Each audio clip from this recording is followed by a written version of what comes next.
like that. No Paperwork podcast, man, in the building. Dopest podcast cooking. Sitting here with the Ghetto Vato today, man. Baby Gas. Come on, man. Yeah, Come on, baby man. Gas. What it do, man? Hey, I'm good, man. I appreciate y'all having me, bro. Appreciate you I've been coming, seeing man. y'all doing y'all thing. You know, I pay attention to what's up and coming. Yeah. I pay attention to, you know, first and foremost, I mean, even if I wasn't paying attention, y'all falling on my feed a lot. Yeah. Oh, I that's see cool. like y'all been doing y'all work and shit, Yeah. you know what I mean? So, and bro was like, man, we got no Paperwork podcast. I'm like, it's too easy.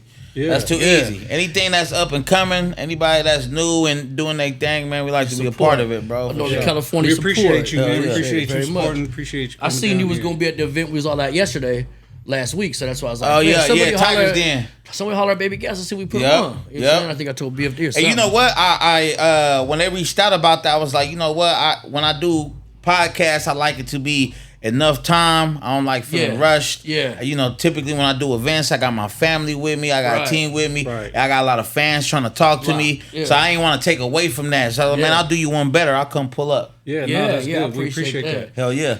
So you do your own podcast, right? I seen that when we first started. I actually seen it. Yeah, We were like- saying what you want. We were looking Yeah. to model our podcast after certain podcasts, and yours was like one of the first ones that came up. And Absolutely. shit. And you do that with your wife, right? Yeah. And then, so- hold on, it's saying what you want, right? Yeah, It's yeah. saying what you want. Yeah, That's so we right, say that's the right, shit that that's other right. people won't talk about. You know what I Right. mean? And we really started during the pandemic. It started as he said, she said.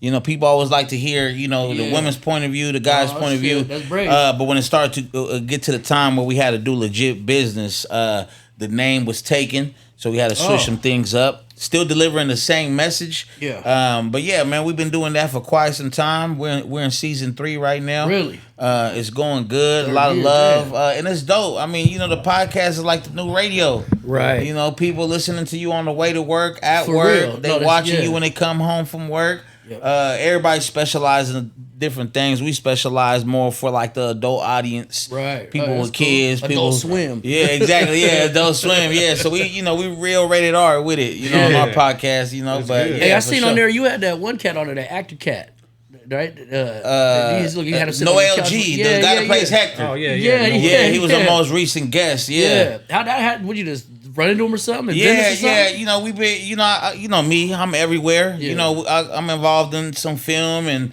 you know, nice. we've been getting dipping and dabbing in them areas, and I happen to bump into bro, and you know, real recognize real. Right. And you know, earlier in my career, I wasn't so big on like pulling favors. Right. But I think right now, what I'm trying to do, especially with the podcast, Network. I'm pulling cards, man. What's up, bro? I met you the Right. other day. Let's Right. line something up. You know what I mean? And bro came through, bro. Real genuine dude. Yeah. I think it was big for me just because I've been watching bruh represent the Latino community in film In for film, a long yeah. time. Yeah. You know what I mean? So Yeah, I people don't know he thought been in it hell was and shit. He was like liar, liar, when a monkey and all this. Yeah. Oh, Bruce Almighty. Yeah, Bruce Bruce Almighty. That's what it was. It was Bruce Almighty, Fast and Furious. You feel me? Yeah. Training Day. That's There was a lot of major That's shit right, for yeah. sure. Yeah, that was a cool look. You put him on there Hell because yeah. it be you and your wife sitting around chopping up a lot, right? Yeah. That's a cool dynamic, though. So you know, a lot of people just like us together most of the time. Yeah. But we trying to get people involved in the sense of this is saying what you want podcast. When I bring you onto my podcast, it ain't necessarily to ask you the same 100 questions that the last Right, podcast right. asked you. It's really to bring another side of you Yeah. that your fans ain't never seen. Right. You might be a super serious ass person, but when you Yeah. come on our podcast, we're gonna pick your brain We in a gonna get different you out, way. got Yeah. you, yeah. Right. So how does that work with you and your wife? Like, you guys ever get arguments about like guests and On what to film talk and about or shit. anything? Yeah, I mean, you know, it's real non-scripted. So there might have been like 1 or 2 situations where we have conversations on the podcast that you know we had to talk behind closed doors, like, hey, notes or that something. shit you was talking about, or hey, yeah. but you know that's what's genuine about it, and you know I wouldn't have a title like that if I didn't stand behind Right. it. You know, I got my beliefs, she got her beliefs. You know what I mean? I don't expect for her to think like me just because she my Yeah. wife. And you know, at the end of the day, we just agree to disagree. Is, You know what I mean? is It's all good. Is she for the Bay? Yeah, Okay, as yeah. well, for sure. Yeah, because y'all got that, you know, you got that Bay. You know what I mean? Yeah. Well, you was born in O? Nah, I was actually born in the city, raised in the O, for sure. born in I was the- raised in the okay. town, Yeah. born in Frisco. Yeah, man. Raised on the So- East or some shit? Hell yeah, in the Yeah. deep specifically, for sure. Nice. Yeah, and back in the because you started rapping how long ago? I think I'm 28 now. So I'm thinking it's somewhere around like 15 years ago. Yeah, did I see something like you was with Thizz Latin or some shit back in the day? Yeah. So I didn't know that, but so I actually was the last artist to be signed to the actual Thizz Latin. Oh wow! I know they started branching off. Yeah. I even started a branch when I was younger. I started the Thizz Latin Oakland branch when I was like 15. But the actual Thizz Latin blueprint and I was there, 14, 15 years old. Shout out Toes. Yeah. And it was a major time, bro. For a lot of people that may be watching your podcast that's not from the Bay, there wasn't really no Latinos doing a thing. You know what I mean? Right. Very minimal. It wasn't like how we are now. We popping, right? The Hispanics is taking over. But at that time, at least where I was coming up as, Thizz Latin was it, bro. There was they had the Jimmy Roses, they had the Mr. Keys, they had a lot of people that was paving the way, and we was young. I think 14, 15. I got a hold of Toes, I think through an email. It was like email days. I sent two tracks with my contact info attached. I was like 14. We ended up linking up. I was underage, so I had my mom come through and she worked out the little contract for me, and we kicked it off. That's definitely the way that we got there, bro. And I'm glad that we got there early because I feel like when we got in the game, we was ahead of the curve a little bit. Yeah. And that was good to see everybody kind of finally catch a win. They started to get their flowers, started to be heard. Yeah, for sure. And Latino music. Being signed to Thizz Latin, a lot of people thought you were norteño, right? Yeah. And you got that a lot, right? Yeah, I still get that a lot. Plus, you was on the one with Cinco, right? That big one, I can't say it right, with Mi Gente or whatever it is. Mi Gente, yeah. So, I think just through, affiliation, people seeing where we from. But I think that a lot of the people that get that impression, they ain't never been to cities like Oakland. Right. They don't really understand how we get down. You know what I mean? Me specifically, I'm only Hispanic my whole hood. I grew up exactly right. That's why the black and brown thing that Thizz Latin had going on really resonated with me because that's really my upbringing. From the trenches, bro. And we grew up, tripping over blocks. It wasn't necessarily politicking like that. But to this day, it ain't none but I get that confusion a lot, and sometimes I feel like people be disappointed. But you fuck with everybody, right? I fuck with everybody. I'm gonna say it like this on the No PaperWork podcast, my nigga. I fuck with who fuck with me, right? There's in every corner of this motherfucking world, there's real niggas, and that same corner got a lot of suckers in it. You know what I mean? Right. So I fuck with the genuine people. You know. That's just what it is. It's been around a lot. Like, Northern California is such a melting pot. And I think Rico was telling Adam on No Joke about it. Even like, and people just don't really get it.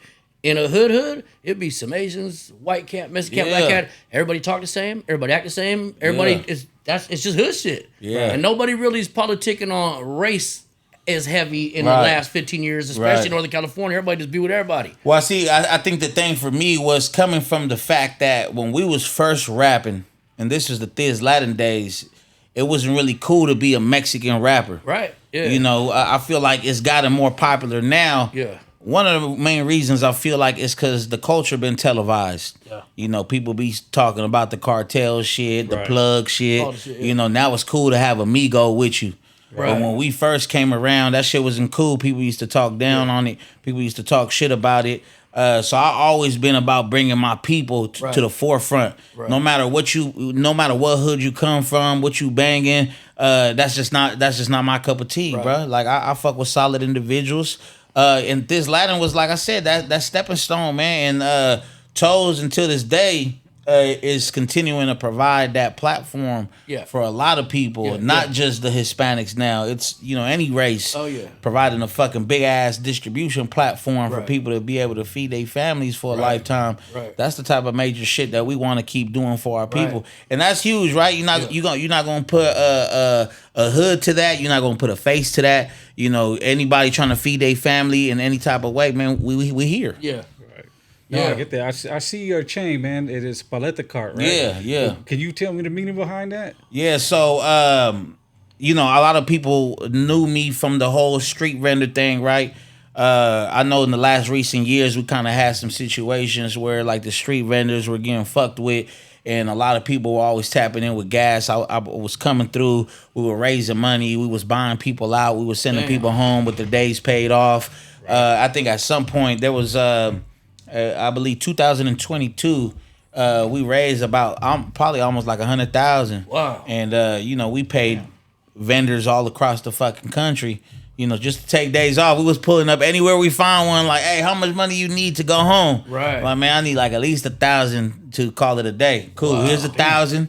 And you know, our people so genuine, bro. They don't ever like to waste food. So majority of the time they'll be like, well, I got this big block of ice and got a bunch of raspados and shit, you know, snow cones. Yeah. We'll just give it away for free. Right. So now we making a post like, yo, come to this corner on this corner and get plugged for the F. You know, they taken care of, and you know, we feeding the people. Wow. And this resonated with me, bro, is because when I was younger, probably around like 11, 12, I was actually living in Mexico, and I was doing the whole door-to-door selling, you know, cuajadas, which is like a ball of cheese, like queso fresco, you know what I mean? Right. And I used to do I used to do the street vendor shit myself. So, you know, I was just big. Yeah, bro. So I was just big on like I was just big on putting on for a line of work that a lot of people would typically be ashamed of. Yeah. You know, embarrassed, you know, especially the younger kids. You know, your parent out there selling fucking ice cream and corn, some people might feel like that's a little embarrassing. So when I did the Street Vendor album back in 2021, 2022, I wanted to mix both worlds. Man, I had a paleta cart out there with a Lambo out there, you feel me? And I had the paletero man, same thing. We paid a dude's day off. Hey, come fuck with us. Yeah. You know, we cashed them out. You know, we had them out. I think we went viral. We had a bunch of bitches dancing on, bro. A lot of people had mixed feelings about that. They was like, man, leave the dude alone, man. Of making money, man. No, that's dope. Because Because my dad, he was a labor contractor, right? And my dad's from Guadalajara, right? He was born and raised. So, like, my dad, he left when I was really young, but I remember being like 5 years old, man, and he had paleteros, and he would have people go out selling ice cream shit. I'm just guessing, was it an ice cream cart? Yeah, ice cream paletero. Yeah. So he had the carts. So I remember one time I went to his office and I opened one up and shit, and I seen hella like bricks and shit. And then I told my sister, "Motherfucker, where's the ice cream?" Right? She goes, "Hey, close that. We're not supposed to do that." You know what I mean? Yeah. So he actually had motherfuckers out there, you know what I mean, selling ice cream and giving the snow. You know what I mean? Yeah. And I just remember that at a very young age, like oh, okay, that's what he was doing. And then I went to Mexico in Ameca. I had family in Ameca in Mexico, and my aunt, she was actually she would sell like hot dogs. You know what I mean? She had a hot dog cart and shit. And that's how she made her living. Bought a house off it and all that shit. I mean, we just get it how we live, bro. Yeah. And I think that street vendor shit, you know, you selling more than just ice cream. Yeah. You could be a nigga on the block, you street vending. You know what I mean? I didn't notice what the chain was at all. You noticed the shit, huh? Yeah, no, I noticed it because, I mean, you know, I come from that. You know. Yeah, I mean, you know, in simpler terms, it's just a reminder. It's just a reminder of where I come from. You know what I mean? I just think about the 11, 12-year-old me. Yeah, like, damn, at that point, we thought that shit was impossible, bro. Yeah. You know, I didn't have a good work ethic. Drug dealing shit was promoted in my home early. So it's like, then you become a little older, 16, 17, like, damn, I need to work. But work ain't your first go-to. You've been selling work to the people that work with your mama. Well, see, you know, when I was younger, you know, 9, 10, you know, 5th grade, you know, we was selling weed already. Right. But I was actually living in Mexico for about like a year or two. And you know, you go to Mexico, bro, you ain't nobody nickel and diming if you ain't passing through the boys, you feel me? Wow. You know, this ain't America. Yeah. You gotta be you fucking with the big dogs, and you working for somebody out there. You know, you can't just hit the block like you do out here. Yeah. So when I was out there, you know, I wasn't about to be no broke ass kid either. So I was trying to get it how I live too, you feel me? Yeah, man, and that transcends into your work ethic in music, right? Yeah. Because you put out a lot of fucking albums, you got a lot of projects and stuff. Right. What's your biggest project to date? I think my biggest project, I'd have to say, is going to have to go into two that are battling against each other. It's going to be Gasolina, 2017, which is the one that included 30 on Me. 30 on Me, And then we also got 2019 Ghetto Vato, which is the one that had Ain't Safe with Slim 400, and then Life in the Ghetto with E40. With 4, so I didn't realize it was both on the same record. I want to ask you about both of those events, though. How did you even link up with Slim? So actually, you know, rest in peace to my fucking bro, man. Yeah, I fuck with Slim, we did a meet and greet at Cali Underground in Modesto. Wow. Couple years back. Yeah, I remember Cali. And they had got me and Slim 400 to do a meet and greet together. We didn't know each other from a can of paint, but we ended up sharing the same building, and we both had our fair share of fans come through. Right. And it was really recognized real, you know what I mean? Right. He came down to this side, Northern Cali area, and you know, we did a meet and greet together. Bruh realized that, you know, niggas had motion. I knew bro had motion where he was from. And it was just a quick ass convo. You feel me? I was like, look, let's do a record. He came down to Oakland to do the video? Yeah, so we did the record, and then I told him, like, man, slide to the town, man. We do a little video and shit. And I don't think bruh realized, like, he probably thought he was gonna pull up to a neighborhood of straight Mexicans. You know how it is in LA. You know, the neighborhood's separated. You feel me? So you know, I think he was kind of like, man, yeah, we go. You know, he pulled up like, yeah, we gonna pull up. But when he pulled up, it was like home. We shot it right down in 9-8 APTs. Yeah. You know, we had the whole hood out. Everybody was outside with him. Bro felt just at home. Yeah. Matter of fact, after we did that video, bro had reached out before he had passed. We were, you know, politicking about working on an album together. So that was in the works. You know what I mean? Man. Unfortunately, it didn't happen. Yeah. But we continue to that song continues to take over, bro. Yeah, it's got numbers and shit. I like Slim. One of my artists got a song with Slim. We never did nothing with it. Yeah, and then the 40 thing, man, was automatic. Toes, you know, I told Toes like, hey, call 40. You know, so boom. You know, Toes is the type of nigga that just pick up the call you real quick, and he's like, got 40 on the phone, man. I got, you know, wooty woo baby gas. He's like, yeah, I heard it, bruh. He's like, well, man, I got him on the line right now. Got a record for you. And see, a lot of people, this was during the time where, like, you know, everybody was already used to hearing, like, all the turned up shit from E40. Yeah. Right. You know, but I dug a little deeper in some of his, like, older shit. That was real mob shit, real mob music. Yeah, that first record was hot. So I sent them to Life in the Ghetto. And a lot of people, especially people on my team, I had mixed opinions. Some people was like, man, we should send them something a little more turned up. Yeah. I was like, man, I just feel like what he could add to this is going to go. So I had to go with my gut. You know, we reached out to him, and, you know, this is actually like a learning point for me because, you know, he was like, just send it. I'm going to do it off of love. Oh, and he was like, I just asked you for one favor in return. I'm like, what's that? He's like, the day that I call you for a feature in return, just show me the same love. Done. You know, so I'm like, yeah, that's done data right there. Yeah. We sent him the record. He sent it back, called. Let's do the video too. Damn. You know, off of love. That's big. So it's the same method that I use now. Anybody who follows me, they might see that I, from time to time, I do a lot of like free giveaways. I give away free verses. I bless people, free hooks. Because I see bruh's method. I see why he's been in the game so long and still relevant. Because he's one of the people that's been here before us that ain't never hated on the people that come after him. Yeah, you know, because a lot of the older artists, everybody feel like they position is at risk or something, and he's always been the one that just kind of showed that respect. And he was like, man, it's good. Like, you know, when I need you, though, like, return the favor. You feel me? You said he was on somebody's podcast. I think he was like, I was surprised he knew who I was. Yeah. You know what I mean? Well, we just talked to Big Tone about that, too, right? We were like, because Big Tone pulls up to, you know what I mean, to homie shit, you know, even if they don't have a big name or whatever. And he just shows up like E40 would do. Yeah. He would just show up. I remember we were out in Stockton. Messy Marv did the same thing. You know what I mean? Some homies from Stockton, they were like, man, can you be in the video? Just we ain't got no money for a feature. He was like, yeah, I'll bless you. It's good. You know what I mean? Yeah. So certain artists, they do reach back and they do show that love. So that was cool. Well, because you know what's crazy is that tables turn. Right. They always turn. Right. So this could be somebody who's asking you for this favor. You know, might be like 1,000 followers, but you know the game is crazy. You might have 100,000 tomorrow. Right. You know, so you might give this person a feature and then turn around. I remember, I think the first big feature that I got, I think was a Mozzie feature. Oh, yeah? We was in Houston. You know, bro blessed me with a feature. It was called Fake the New Real. You know, that was the first song that really caught buzz. And, he did it off the strength. Blessed me with something. And, you know, I turned the record up. We did a video to it. Yeah. I ain't asked him to promote it, nothing. I just needed the feature. I was going to do the rest. I think at the time I was like 17, 18.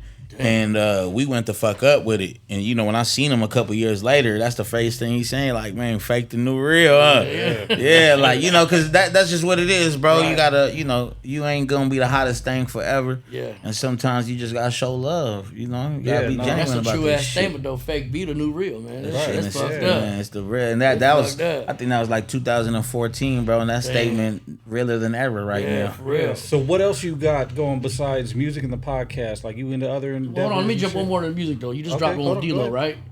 Say it again? You just dropped one with D-Lo? Yeah. Actually, so that was actually my boy Sergio. Yeah. So my boy Sergio actually, you know, it's his record. He brought us two together. Yeah. You know, and you know, D-Lo, my guy, man. We from the same city and shit like that. So it's mutual respect. And it just happened to be a dope ass fucking record, bro. It's a good record. Yeah. Shout out to Noble Cinema Studios, man. You know, they put the whole thing together, visual and all. It was tight. Oh, boom. Yeah, it was tight. Yeah. And like I was saying before, I was so rudely interrupted. I be fucking with him. Keep doing that. My bad. He said, "Hold on, bro." Hey, I be fucking with him because in the comments they be killing this dude in the fucking comments about interrupting and shit.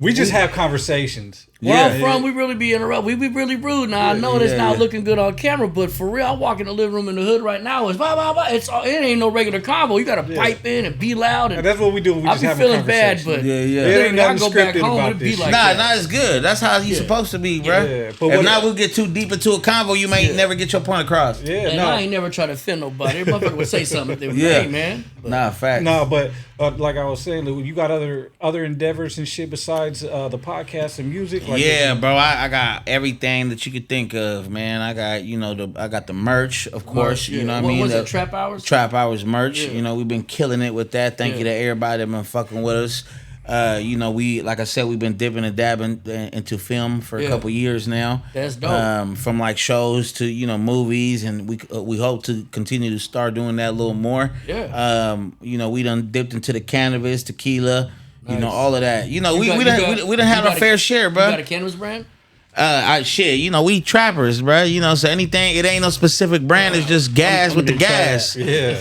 I'm gonna try that. Yeah, for sure. He's like, I mean, you know, we started with collabs on the, you know, on the traditional side. Yeah. And then we've done some stuff in the actual cannabis clubs. Like we released a baby gas strain with Real Vista Farms a couple years ago. Oh yeah. That shit did great. I need to try that. Yeah. What was the flavors that we mashed together? Do you know? Damn, I used to be a pot hold on. I think it was I know one of them was grape ape. I think it was grape ape and thin mint. And Thin Mint. Yeah. That's probably good. Yeah. No, it was gas. It was gas. We sold out every location we had. Yeah. You know, shout out Real Vista Farms. We did good, bro. That shit was a killer. But I think, you know, to go back what you said, man, just the whole music itself, I think it's really just kind of put us on the pedestal that we're able to just dip and dab into shit we never thought. Man, we was broke, man. We was broke a couple years ago, man. We was doing this music shit. We ain't never thought we'd be doing none of this shit. Right. So, you know, I know a lot of people, you know, and it's good that I'm on this podcast right now because I got a lot of music that's dropping.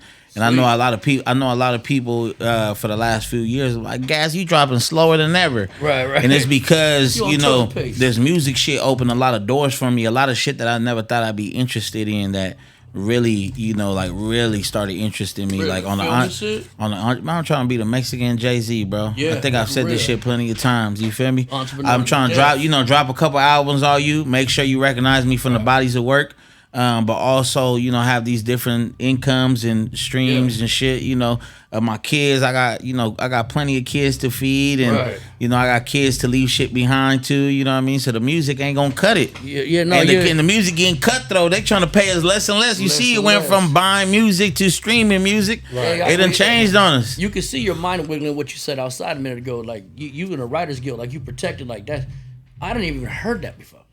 Like for nobody that's on our level, the street motherfuckers come up, whether they come up podcasts or doing movies or whatever. I've never heard that. Really? And that's big. Right. I never heard nobody that gave a fuck even look that way or dive into it or be protected or be involved at all. That's next level shit. Well, you know what? That's crazy. I said that because I don't even recognize how big it is sometimes. We ain't who's doing that. We ain't. When I be moving, I just be moving. You know, I be soaking game from others. You know, I'm forever a student. Yeah. You know what I mean? So I'm always looking to improve what I got going on. And sometimes when I make a lot of shit happen, and that's kind of been my issue throughout my whole career, is like I never really recognized how big shit be until other people bring it up to me. Yeah. Right. Like, man, you tripping, man. You did this. Yeah. I'm like, yeah, you know what? I guess I did that. You feel me? So basically, salute, because that was out of the box. I never even heard it. Yeah. You know what I mean? Yeah, you just and I think that's my whole point, bro. Is like we just gotta start putting on for our people in a way that we get our people in the room. Right. Right now, everybody's catching wind. You got people. They don't love you until you dead. They don't love you until you start dissing. They don't love you until you start, indulging in negative shit. But I think once we start doing the positive shit, once we start giving back to the community, taking care of the kids, and, people start listening less and less. So we really got to change that narrative. Because I came up on player shit. You know what I mean? The streets always been the streets, right? People always been dying. That shit ain't never changed. Right. But I think right now we getting real less player. Yeah, we getting soft. We talked to Tone about it the other day. Like, we grew up on drug dealing music. Right. You know what I'm saying? And like hustle and shoebox money. And shoebox money is a big old school saying, but real shit. So now they doing drug using music. Like, man, get high in a motherfucker. Pop music. Pop, like, what? That shit used to be a secret if you was getting high. Like, so just the music waved it different. I mean, the fashion is different than the motherfucker. They fucking with hip hop now. I ain't really with them purses and shit. Yeah. I'm an old school hip hop head from when it was breakdancing in the fucking mid '80s. I'm like, what are they doing to us? Right. Yeah. You know what I mean? So how have you been able to stay out of that shit, like not using drugs and not getting all twacked out and shit? You know what I mean? Because I know where you come from, Oakland. Yeah. It's easy to fall off. Right? Yeah. I mean, we've all indulged in our activities. I think for me, and I don't know if I ever really talked about this on the podcast, but I dealt with a crazy ass Thizzle addiction for a couple years. You know what I mean? Everybody popped in. We was out the smackers. You feel me? We were smacking left and right. That's true. And I think it didn't seem as bad because at the time we was partying, we was having fun. Literally, that's for real. That's just what it was. But that shit started catching up, bro. And I think that you got to really just realize, like, all right, look, we in a position, we getting money, we not broke no more, we putting our kids in position, we got to be able to be as healthy as possible to stay around for as long as possible. I think that this popped into okay, I mean, you got like Dre and shit doing it, but like this ain't no perks and no fucking Xanax bars. It's like you was gonna party that day, so you ate at this or two or three. But pretty soon you get a boat for cheap. Now you just had a pocket full of it, so you might pop this morning when you really didn't need to. So it didn't turn into the epidemic it could have, like the pills are now though. Yeah, I was eating them motherfuckers too, man. My little young. Well, you know what it is. We ain't got to talk too much about it on the podcast. But if you know what happens behind the scenes and where all this shit come from, there's a lot of politics into it too. Yeah, ingredients start changing. Oh, yeah. You know what I mean? Because of what's accessible and what's not. You know, that's just what it is. So as soon as that shit started shifting. I started drifting. I'm out this motherfucker. Some hit you like heroin, some hit you like meth. Like, damn. So I mean, now, I mean, it ain't difficult to stay out that shit. Even with the drinking, bro, I try to minimize that shit. We try to stay, as healthy as possible. Right. Obviously, we still got a long way to go. We big boys and shit. We be eating all types of shit. So, it sounds a little hypocritical when we talking about healthy. But that shit, but I think it's, I think at the end of the day, it's really about like coming to realization that, hey, bro, I'm on this shit too fucking much. Once you recognize a problem, that's the first step, bro. For sure. So that's for me for sure. But I'm a 90s baby, not an 80s baby. Yeah. So I ain't grow up around the crack era or nothing like that. Right. You know what I mean? I probably got like the last little bit in the 90s. But if I was older, I probably would have. It probably would have been a little more difficult. You know what I mean? Well, now you got the whole fentanyl and shit. You know what I mean? Yeah, fuck, man. That lean shit got people. You know what I mean? Bro, they don't put drugs in our drugs. Now we can't do drugs no more. Right. That shit crazy. That shit fucked up. That shit crazy. It's cool to see a person like you though still be pushing and motivating. You had a long career. You know what I mean? A lot of people's career aren't as long as successful as yours. You know what I mean? And you still doing it, and you switching lanes and avenues. You gotta pay attention, bro. I'm a big believer in for a long time I used to soak a lot of game, right? When I like my Thizz Latin days, I was 14, 15, so I wasn't ready to get. That's crazy. Now keep in mind, Chief Keef, in my opinion, and I'm very strong on this opinion, I feel like Chief Keef was the young nigga that came through and changed the game for everybody that was around that age. He was 15, 16. Right. I think they threw bro like $5 million. and he was talking about all the street shit. I remember I was like in my early teens, and we used to go to San Jose. They used to hold a competition called UGMX. And you will go through the UGMX competition to make it on 106 in Park. Right. You know, so I used to try to go on there as like 12, 13, and they used to tell me like, you talking too much about street shit, that's not your age. You feel me? Right. And it wasn't until Chief Keef came about, and you know, bro was out there in the streets of Chicago, right, and they threw him 5. And then the next label was looking for another thing similar to that, right, and they started letting the young niggas in the door. Once that happened, you know, the game started changing on us. Right. And I think that, you know, going back to what you said, just having a long career, I'm a big believer in watching other people slip on certain banana peels. Yeah, and I just make sure that I don't make the same mistake. Yeah, and Chicago's a different beast in itself, right? Chicago is like, they wild out there. Yeah, so, they go crazy. Know, I mean, it's like every other city got nice ass areas and then get trenchy. But they got shit. You know, they got young ass killers over there. You know what I mean? Like they really. Well, I mean, that's everywhere now, right? I mean, you seeing these kids.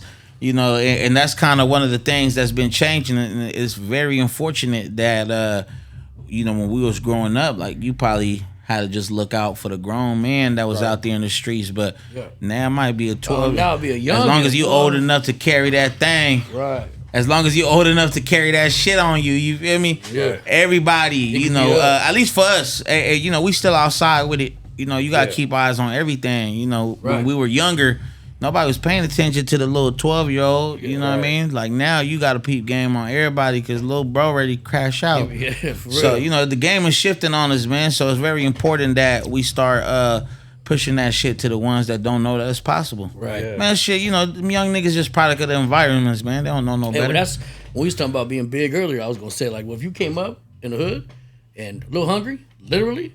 We celebrate food as a celebration, as a trophy. Like, I'm gonna go eat this big ass porterhouse, whatever. Right. Yeah. What you eat on.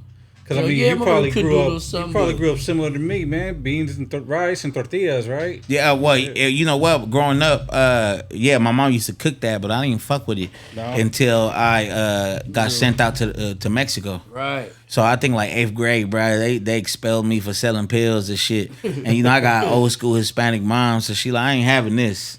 You going with your godmother to Mexico. She threw me on the bus. It was like a 2-day drive on the bus. I landed in fucking Chihuahua, Parral. You know, and it was I mean, shit. You know, life lessons. Yeah, that's Mexican families too. Because the minute you do something bad, you going with your aunt, you going with your grandma. You ain't gonna be messing up over here. You know what I'm saying? So for sure. Yeah, I think that's something that's similar. And you know, respect to moms, because I think like. Doing shit like that, I mean, it saving them up. It take a lot of heart to be able to send your kid to a country that you're not familiar with. Because my mom's Salvadorian, my pops is Mexican. Oh, okay. So Mexico wasn't my mom's country. You know, she put me on a bus, sent me to go live with a godmother, somebody who ain't even blood related, and she just put her trust in there. And I mean, where she coming from now that I'm a father. You know, I feel it like, damn, I'm going to either do this or I'm going to lose you to the streets. And it's funny because me and my mom get to arguing now because it's like, moms, all you did was help me understand my culture. Because, I mean, the streets you can't take us away from. You know, this shit swallowed us in this motherfucker a long time ago. Ain't no getting out, you feel me? All you can do is, you know, on some Nipsey Hussle shit, all you can do is kind of back yourself up a little bit and teach the youth how to do better, but can you really dodge it? I mean, I be refusing to raise my kids in the hood. So did you have your dad around when you were young, or your mom raised you? Nah, not at all, bro. I think I seen my pops for the first time last year after 20 years. Oh damn. Yeah, my pops did 20-year bid and shit. Damn. You know what I mean? We barely linked up for the first time in Mexico. Yeah, last year. Yes, sir. Yeah, because I'm a product of a single mom myself. You know what I mean? Me too. I mean, that's always hard, like, because it was like, man, I wish I had a dad to show me certain shit, but then at the same time, I wouldn't be who I am now if he was there. You know what I mean? I'd probably have a different path. Yeah, my mom used to always tell me, like, man, you just like your dad. You know, my pops was a young dude when they had me, and you know, he South Richmond, so he was outside. They was getting it, slanging. And when I got to a position where my mom was a single mom, she didn't have money. You know, I was 1 out of 4. she didn't have money to give us for our wants. I was out there slanging, you know, anything from, you know, I remember I was a 5th grader, bro. I used to come through the school with like a empty Lucas bottle. And I used to just fill it up with as much weed that could fit in this small ass little Lucas thing. You feel me? Sell like a gram, 2 grams. And that'll be enough for me as a 5th grader, 6th grader, $50, $60. Go get what I wanted from the store. Little small shit. Yeah. And then as we got older, bro, I mean, you know, I was just talking about this earlier today. We come from a culture where you can stay here after you 18 and not necessarily pay rent as long as you productive. But my mom has so much fucking strict rules in effect, bro, that the moment that I got the chance, I was gone. I was gone. Same here. But that you know, slanging at school and shit, that developed your hustle, right? That developed your hunger, right? And now you knew how to get to it. And how does that transcend to the music and shit? Like, is that what made you push? Well, I tell my kids all the time, bro, confidence sweeps the room. You know, that's major. You know, and this is where the music game done fucked up. Music started as an investment.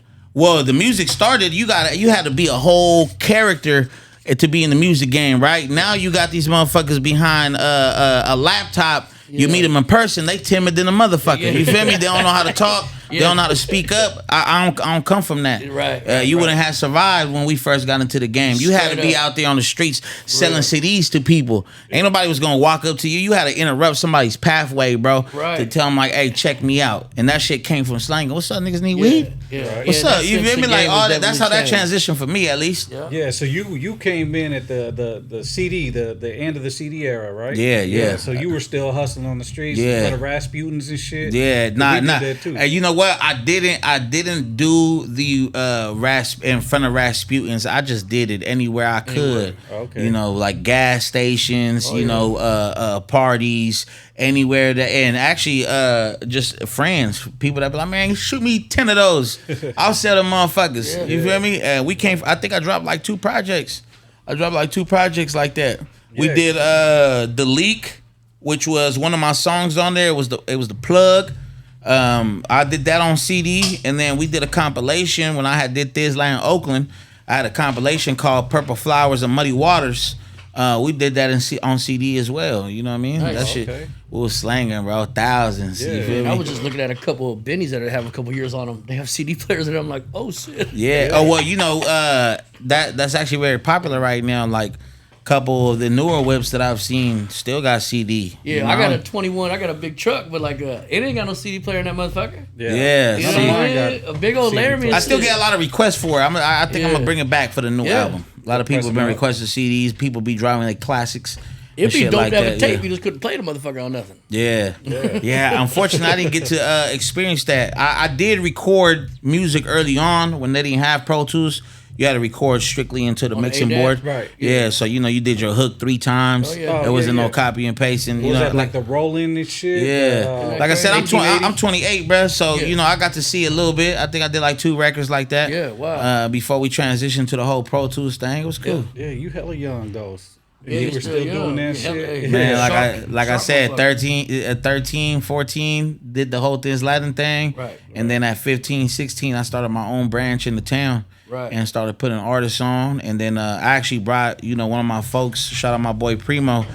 You know, I was a 15, 16 CEO, bro. I remember. And nobody was going to take us serious. And you can't even do legit business being underage like that. Yeah. Right. So we brought one of my guys on board with us, you know what I mean? And he took over with the face of the Thizz Latin Oakland shit. And we was killing it. Like, out the town, I think it was only my nigga Young Chop and the Shady Mob, or at the time it was NSC, that was doing shit out of Oakland before us. Yeah. You know, and we was just going back to back, bro. It was a time to be alive for sure. Your era is the last of the grind ball hustle era. Right. Really, like, well, that's why we the way that we are now, bro. Like, you know, I'm in Sac right now. I was just popping it out the trunk. Before I came out here, all good money, all money's good money to me, bro. I get it however, my nigga. Don't get it fucked up. We getting streaming money and we pop this trunk real quick on you. Right. So what made you decide to get into music in the first place? Like, were you always interested in that as a kid? Nah, so back in the day and shit, in my hood, I had my bros that I grew up around. They had a rap group called Five and Dime. You know, so they used to be on the block freestyling and shit. Right. Like I said, I was just a Hispanic kid, bro. That wasn't really my culture. My mom never played no rap music. You feel me? It was straight corridos, cumbias, norteñas. You feel me? Shit like that. So when I came around that shit, bro, I just soaked it up. And then at 13, 14, I ended up getting invited to a studio in Oakland called Stay Tuned. And my engineer happened to be fucking Lee Majors. Oh, okay. You know, old school Lee Majors. You feel me? So they had he had the Go Bots with the jacket and shit like that, right? So bro was my engineer. And like I said at the time, it wasn't common to be a Mexican rapper, bro. Right. So matter of fact, he pulled me to the side, my nigga, after my first song. Pulled me outside. I'm like, man, you hardest Mexican I heard, bro. Right. It's like, you need me on anything. Like, I got you. My man, say less. I got the next song I was about to record, bro. It's called The Streets Raised Me. Right. You know, I grew up with no pops and shit, you feel me? And he actually automatically related. He was like, well, I grew up the same way, so drop your shit, drop your hook, and he blessed me right there on the spot. It's like my first studio session ever, real studio session. I got blessed with a Lee Majors feature, and it was up from there for sure. Man, shout out Lee Majors, man. Yeah, hell yeah. That's some good shit, man. So you've been blessed from the beginning, right? Yeah. So do you attribute that to your hustle, to your flow, or just dead luck? Nah. I think just being outside. Yeah, exactly. Yeah. I think just being outside. You know, we had to come. Like I said, I come from that time where you had to have thick skin. Yeah. We ain't have comments. We ain't have comment sections that's hurting niggas' feelings and shit. We ain't have none of that. You know, it's how you conducted yourself in the streets. Yeah. Right. And Lee Majors didn't know me from a can of paint, but the way that we was pulling up, I was 13, 14 at the time. I'm sure you could tell, like, you know, little bro from out here, he trying to just get it. Right. You know, and at the time, I mean, fuck, studio time was expensive than a motherfucker at the time. I think it was like $75 13, 14 years ago. That's kind of tax. You know what I mean? Especially for somebody my age. So I think it's just the work ethic, you know, also being transparent. Like I said, I didn't come from the Instagram era, so I never had to put up a front like I was something that I wasn't. Right. You know, so when I came around, brother knew I was a young nigga. He probably like, man, he ain't got no money for no feature. I'm about to bless him. So, you know, that's how it happened, for sure. So what do you think about, like, how music has transcended from, like, the CD era to now digital and all the social media and stuff? Like you think it's better or worse? You know what? I don't ever really think about if it's better or worse. I just know that I'm not getting left behind. Yeah. So I ain't one of them people that ever disagree with the change. Even with like the whole AI shit that's happening. Yeah. Like me and my team, we on board. We getting hip to that shit in advance. Right. There ain't no, like, a lot of people got opinions about it. They staying old school. They want to stay to their old ways, but you gonna get left behind, bro. You're gonna get left behind. Straight up. You know what I mean? Yeah. Like, you know, we, for example, you know, we were Empire. You know, shout out Empire, shout out Gazi. And bro was one of the first ones that predicted the whole streaming shit, right? Like, you know, I'm gonna let y'all know in advance, this CD shit gonna be out the door.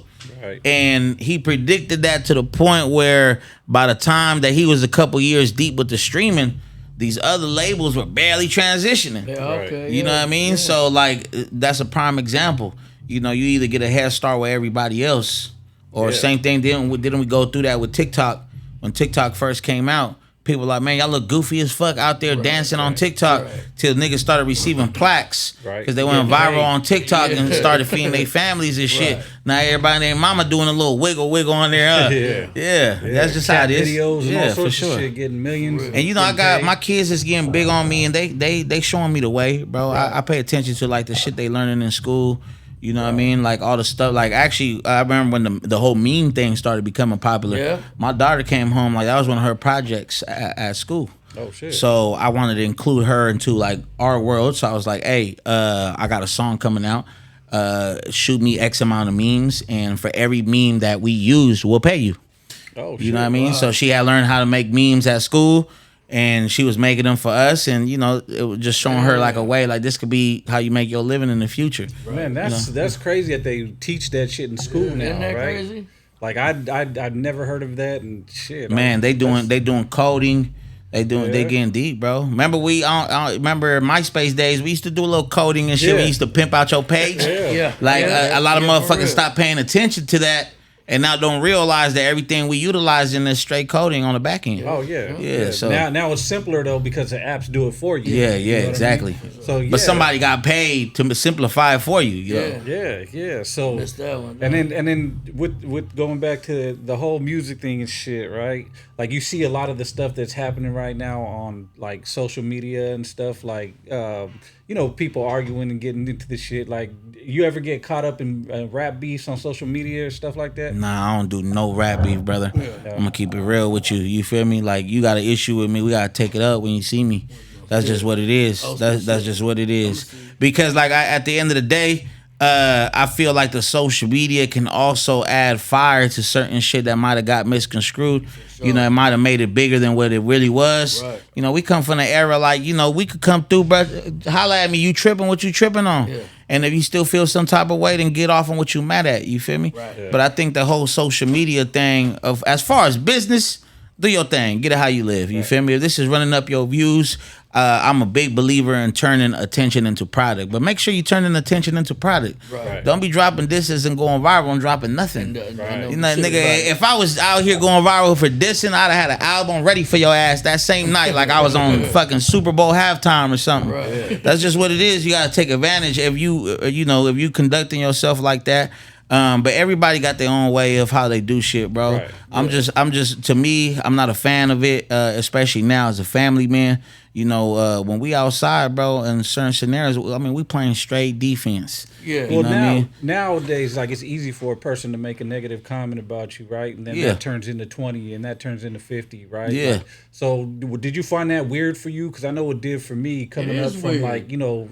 The in-person, hand-to-hand, like, we pull up type shit, to like, now it's like anybody can say anything and shit. Yeah, like, yeah. How do you handle that? Like, coming from, like, because even though you're younger than me, it's like we on that same type of shit. You know what I mean? Like, I think everybody, people gonna have a lot to say, bro, when they're not in front of you. You feel me? Right. Like, I've gotten a lot of scenarios like that where I've gotten certain people dropping comments about me, and then you see me at one of these car shows or one of these public events, and it's love. Right. You know what I mean? So that's why I don't even feed into that. Right. And I teach my kids that until this day, bro. Unless that shit at your front door, you feel me? We don't answer. Yeah, it's you know what I mean? Like, unless they knocking, we ain't answering. It's that old school cell soldier shit. Like, I can't get to you, gonna keep on talking that mess. I feel like that's some kid shit, man. This person said this shit about you. For real. Man, I don't give a fuck what he said. He ain't say it to me. Hey, but because I'm from the era you are, and you're from the last of it, like, you got something to say, and we heard about it. We finna see you at school or wherever, on the block or down the street. We're gonna see you. So we're gonna get to it. But we also from the era that if you do see me at school, we could go behind the handbar courts, we're gonna handle it. Get off on who you mad at, and then keep it lit. That's what I'm talking about. It's a mutual respect. That's what I'm talking about, Now we in the era where niggas can't take motherfuckers can't take an ass whooping and be cool after. They probably get hurt. Yeah. You feel me? So it's different, bro, and that's why we leave that to the young up and coming. You know what I mean? That's y'all era. That's y'all time. Boy. Y'all know how to handle. But look, I check it out like this, bro. We seen a lot of these rappers dying, bro. Never pull no gun out no purse and shoot me, motherfucker. If I'm a ghost to be hunting your purse wearing motherfucker. Days. Nah, for sure. For sure. Hey, them purses is getting kind of crazy. That you shit feel me? Whack. That shit whack. That thing. One thing about me is like you might catch me with a like crossbody. G-bag, like a crossbody bag. Sometimes 32 big, nigga, that shit poke out. You feel me? I'm keep it 100. You feel me? Stack might be too big in that motherfucker, but I do see. I see the little Uzi versus shit. Them motherfuckers be getting crazy with it up. I mentioned this the other day. I said to see Pharrell with one. I seen Pusha T. I'm like, what the fuck? I like Pusha T. Like, that's a real purse, but it's got two handles on it too. What are you doing? Yeah. You know what though? There's a reason why I don't drop opinions on those things though, is because I feel like the eras too, they real like bias on who they trip on when it comes to that. You might see one of these newer artists painting their nails and you gonna say something, but you wasn't saying nothing to Prince. Or you wasn't saying That is nothing. funny, 'cause You that's know, exactly- you wasn't saying nothing to Rick James. That's what the last you know, motherfucker said to me. That was a big tone. We were talking to Big Tone about this. Yeah, And yeah. that's true. Like, oh man, that's Prince. We always wear the high heels jump on the stage. Man, Short. come on, man. That's why, You know? like, certain things, you know, that is just not my lane, so I ain't got no opinion on it. Actually, there was a bunch of people talking shit about Prince and Rick James, though. It's just, but- you know, it wasn't as hype because it wasn't social media. People couldn't voice it. It wasn't as loud as it is Yeah, I feel now. that. I feel that. But people were, you know what I mean? Because, like, there were motherfuckers that came with Michael Jackson's the zipper jackets back when I was fucking young. Hey, and but shit. what about y'all Talking niggas shit. back in the 70s and 80s with the crop tops? You feel me? Like, come on, we can't dodge that.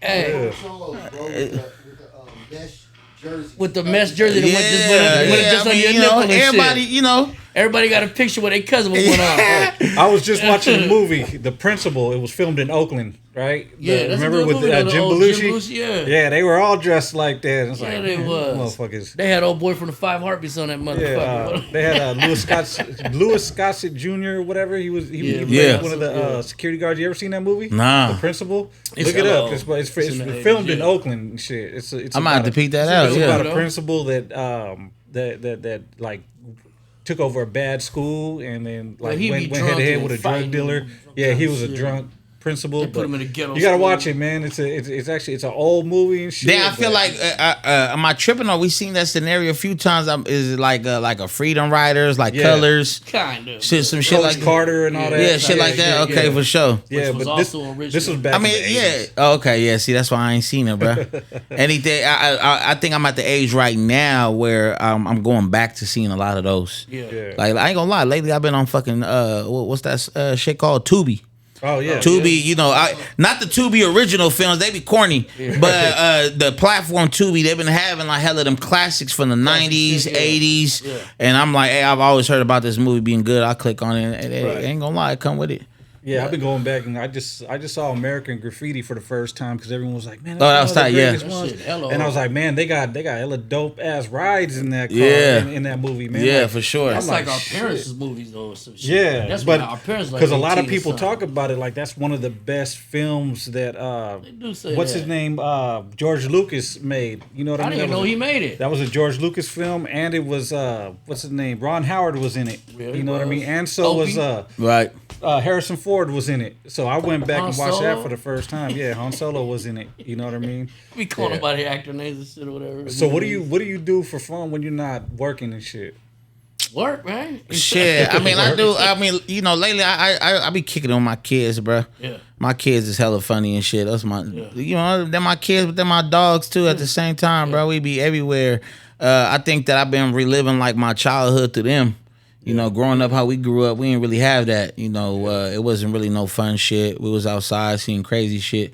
So now with my kids, like when they go, you know, I take my kids to like lakes, camping, all that, you yeah. know, fucking Disneyland, all that shit. I be like, I took my daughter to Disneyland recently, bro. I fucking popped a shroom or two, nigga. I was having a blast in that motherfucker.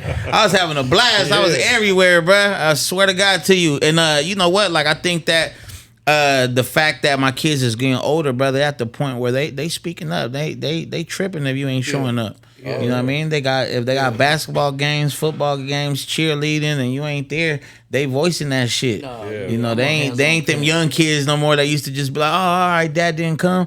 Like, nah, they speaking up. Like, you ain't show up, dad. Yeah, but you know, that ain't my scenario because I always show up. But I do see that they are at that point where they might have other friends or family members that don't show up for them, and I always see them speaking about it. So yeah, I do that. We was doing skateboarding for a long time, you know, so for a couple years and shit. So I've been fucking with like the skateboarding, you know, fucking with them on that. Bro, I got my son a skateboard, and then he's like a whole year. He's like, I'm gonna go outside ride my skateboard. I'm like, no.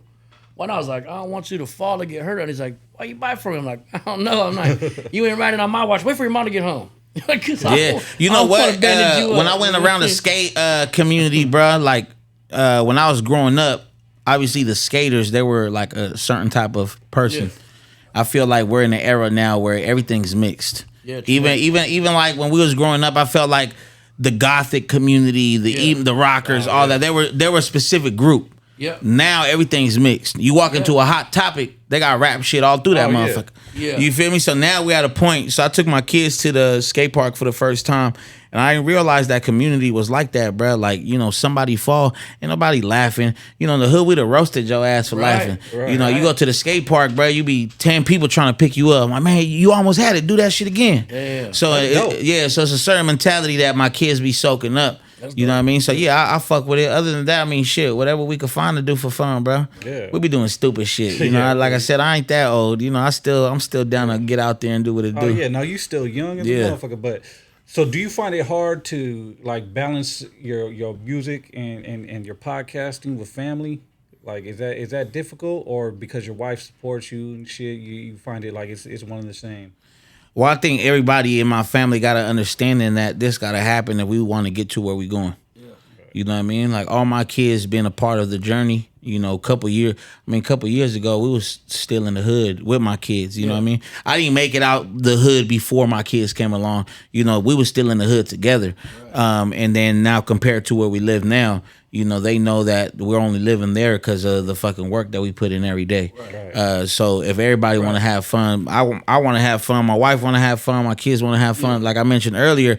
All right, well, shit, we got merch to press up and bag up. You feel me? We just received this order. You fold, you bag, you slap stickers. I got my youngest daughter picking up trash on the floor. Everybody get it. Yeah. You know, because at the end of the day, like, I tell my kids all the time, like, you know, when it comes to the needs, us as parents, we always got you, right? But when it comes to your wants, you gotta know how to get it.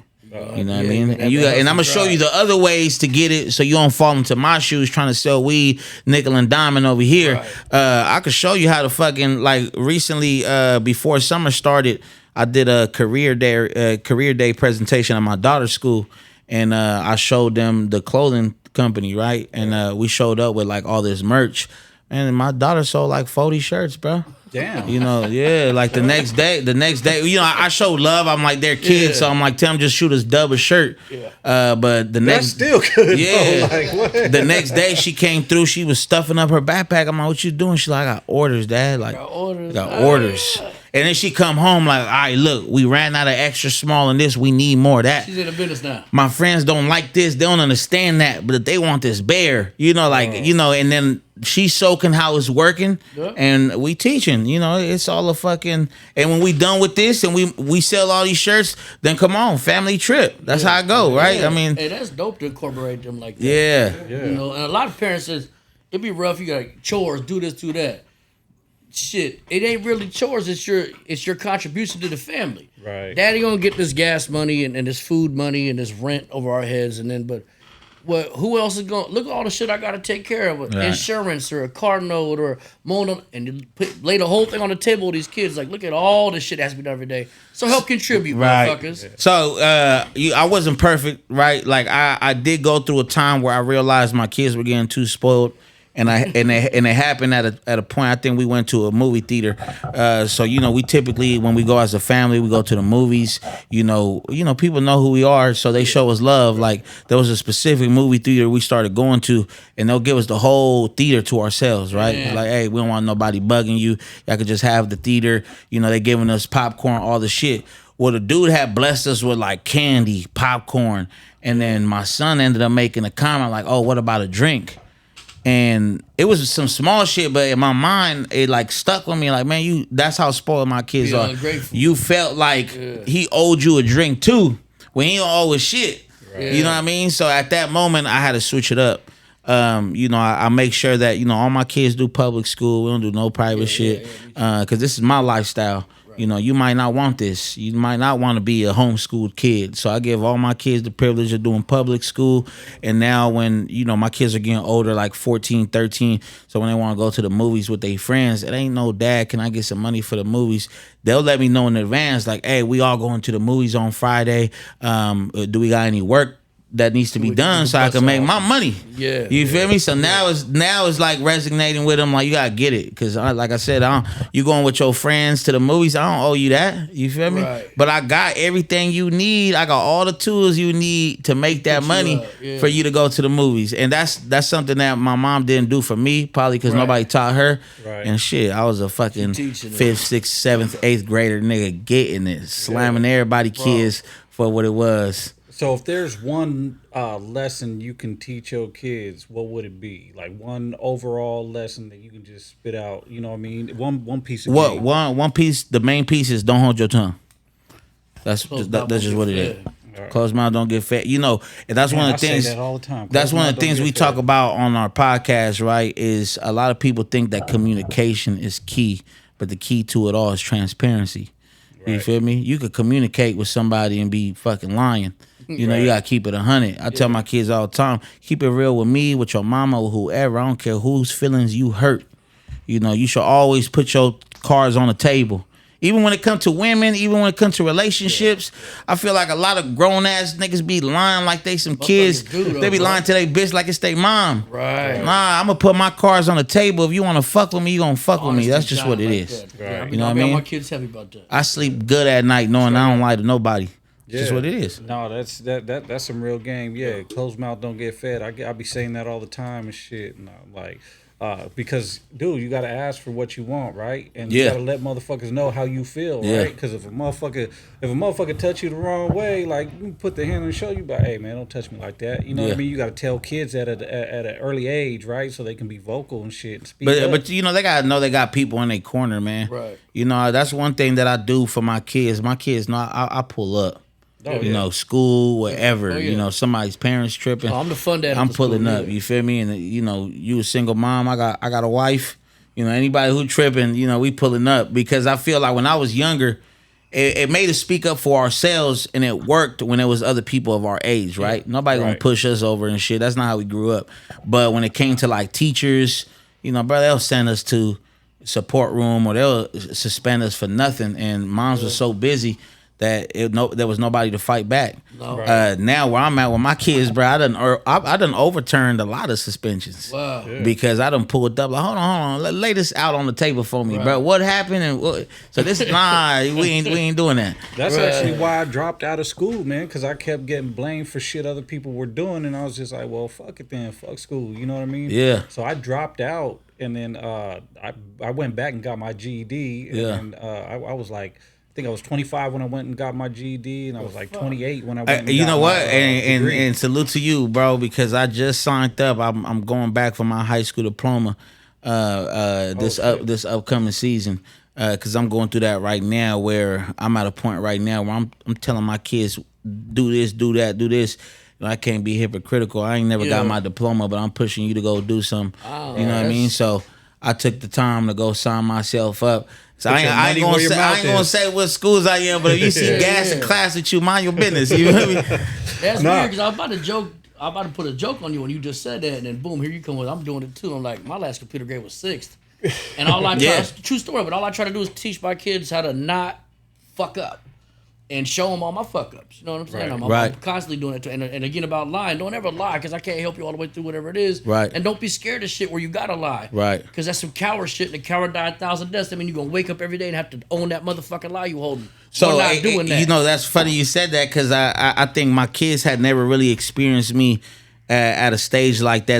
They've always known me since the moment they were born. I was already rapping. Sure. So they felt like, man, ain't nothing impossible to you. You always telling us like stay positive during tryouts and all of this, but we ain't never seen you do none of that. And I can't talk too much about the details on this, right? But I was just auditioning for a film recently, and it was something that popped up on my table, something big, huge for me. And you know, I told my kids like, man, I'm about to audition for this role. Yeah. And I was nervous, just like they nervous and they tryouts and shit. And I was like, fuck, it's my first time that my kids ever seen me like studying for something, nervous, wondering, am I going to get it? Am I going to make it on the team? Right. And then my kids hit me with my line, like, you got to stay positive. Right. So I did the homework. I put in the work. I did the acting classes. I did everything I needed to do. Day and night, you feel me? Long nights and shit. And then I auditioned for the role, and we was all at dinner when I received a phone call, like, you know, out of 1,800 people, you received that role. You feel me? So and then so it was like something that my kids were able to peep game, like to watch your whole. You did what you taught us to do.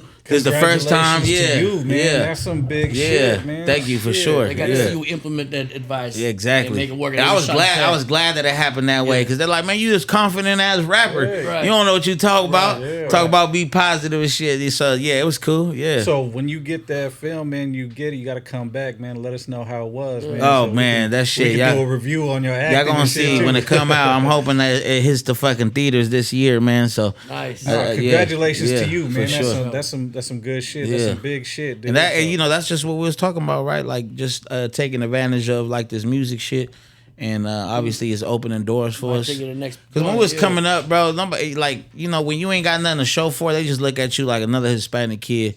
Ain't nothing different about you. And the reality of this is that it's all the business.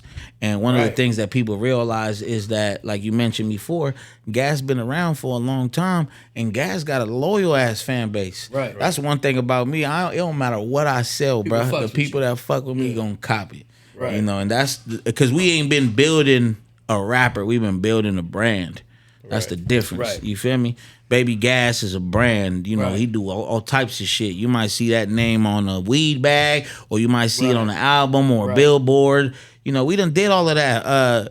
So that's just some word of advice for any young up and coming artists that might be out there going for certain shit that looks like the shinier coin. Right. Slow down a little bit, bro. Take the stairs. Let them take the elevator. You feel me? Like to wipe that coin off you got and it's worth more. Man, come on, man. That's just what it is. That's some big shit, man. Really? Like, I mean, a good accomplishment for you to come through and go from where you came from, and then now you're about to be in a movie and shit. Yeah, utilizing the resources. You ever sit back, and I asked Tone this before, you ever sit back and think like where you came from, just reflect and be like, man, I did this shit.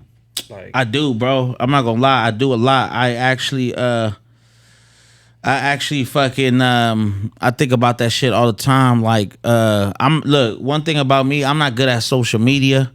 I don't post the cars that I drive. I don't post the house I live in. I know that's typically what a lot of people do nowadays because it gets views. If you do see me a car in public, it's most likely a rental. Yeah. You know what I mean? I just I'm at a point right now where I like to keep everything real private. But when I'm to myself and I'm like in this crib, I think back like when I was like 14, 15 is when I started living on my own. I was living in my car. I was sleeping in a 9-to-5 Honda Civic 2-door. So you can imagine how small the back seats are and shit. So I think back all the time, bro. Like I'm in my crib and like I be smoking a blunt and I'll be like, damn, because sometimes you get so caught up in the moment, bro, and you focused on where you headed, but you forget like where you came from or how far you came already.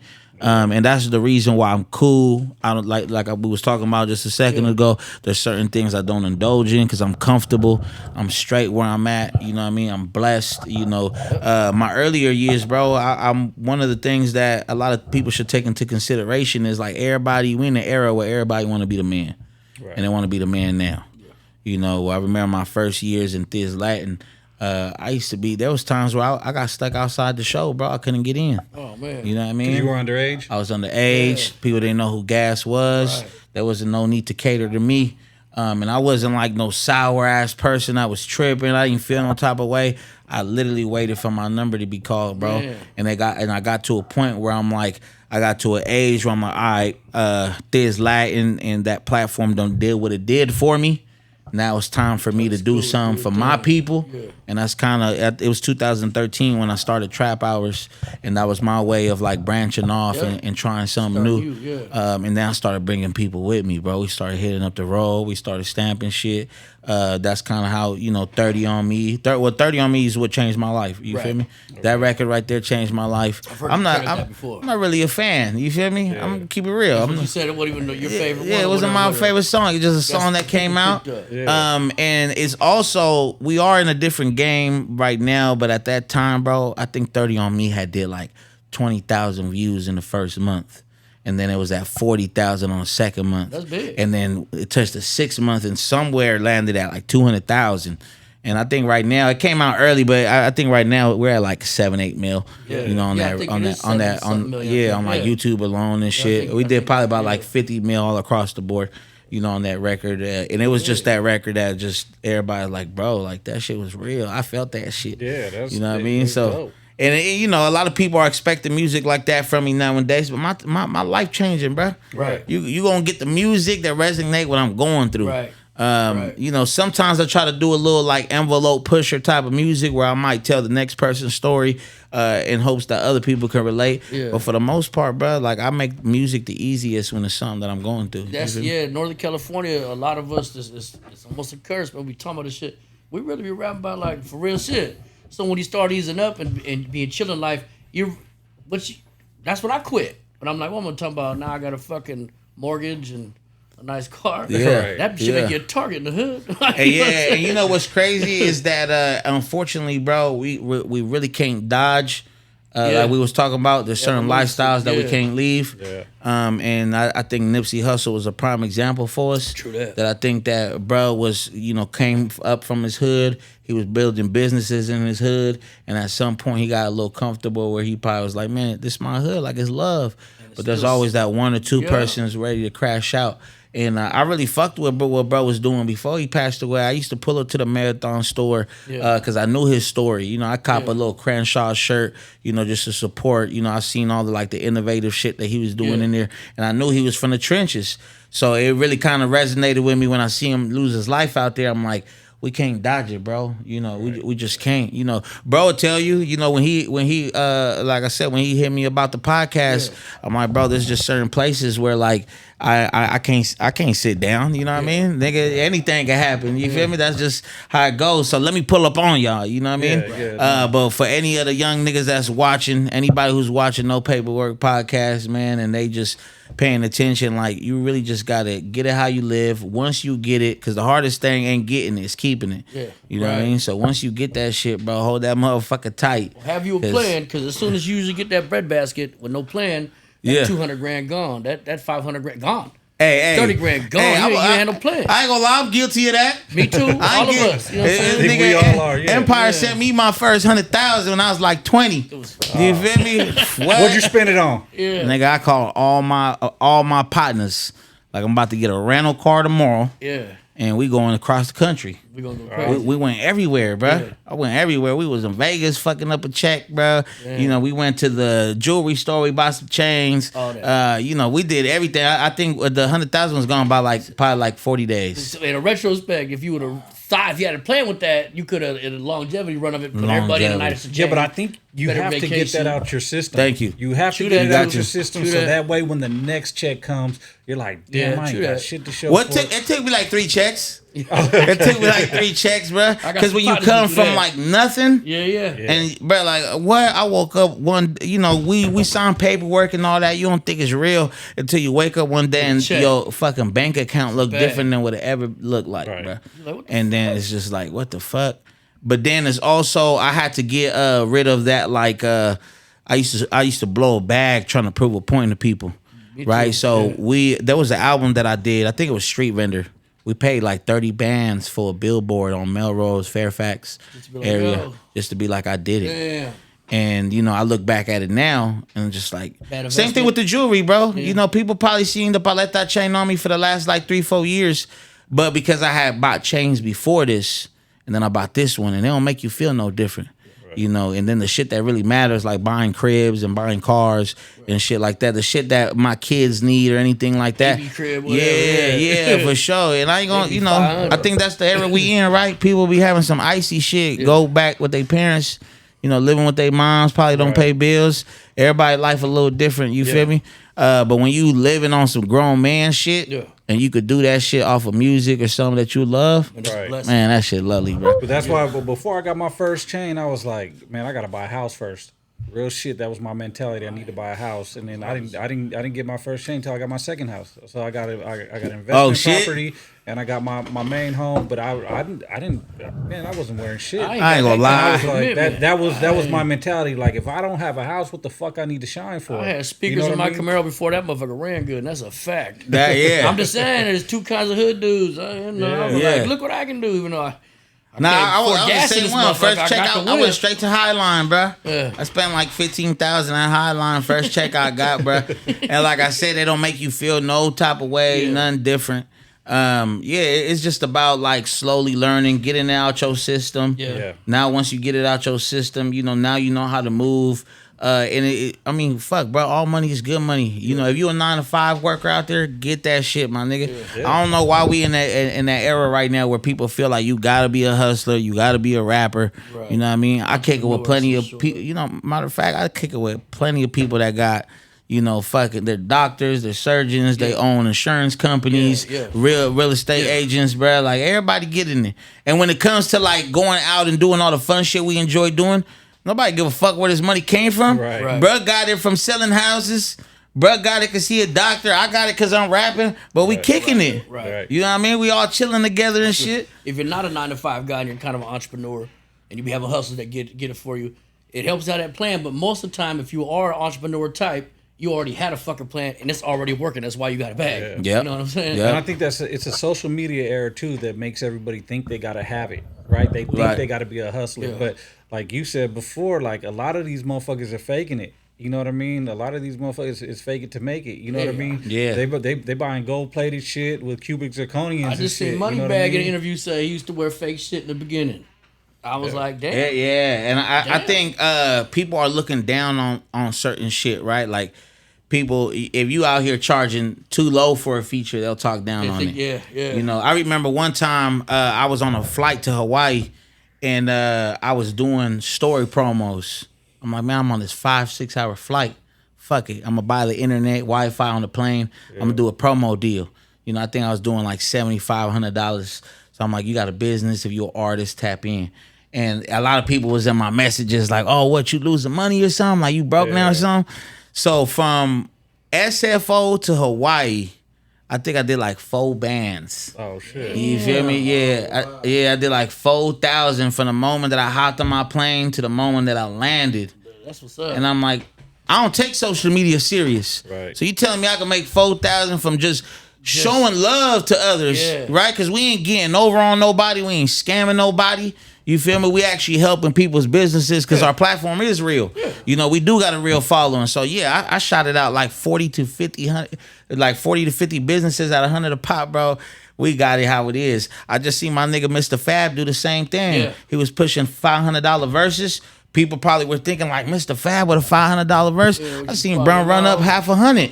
Yeah. Right. Quick 50 ball. Right. You know what I mean? While you out here trying to charge $2K for a verse and probably get one verse every couple months. Yeah. Like you gotta. Motherfuckers shouldn't be pocket checking anyway, man. But that's the game we in, bro. Like, they've been pocket checking since caveman. And how many rocks you got over there? You feel me? That's really, just how it is. People don't realize that's an ego insecurity thing you got in yourself. Always need to look at something that way, and it's spread out there like wildfire. Yeah. What are you judging me for? Like, real shit.